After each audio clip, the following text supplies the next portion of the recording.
In this video, I'm going to show you how to update Chrome browser on Windows computer. So if you're using the Chrome browser either as your default or not, you should stay on top of the update so that you'll be able to use all the recent features and you'll be able to fix the bugs on the browser. So here you learn how you can easily upgrade or update the whole Chrome browser on your Windows 11 and Windows 10. So if you're done with this video, you found this video helpful and informative, please don't forget to like and subscribe. Now the first thing you want to do when you want to upload the Chrome browser on your Windows computer is open the Chrome browser just like this. Then click on the three dots at the top right, this. Then scroll down and click on the help button here for more menu.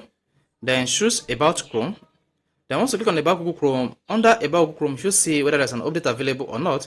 Then if there is an update available, you'll be prompted to download and install this update. This might take a couple of seconds depending on the size of the new Google Chrome update.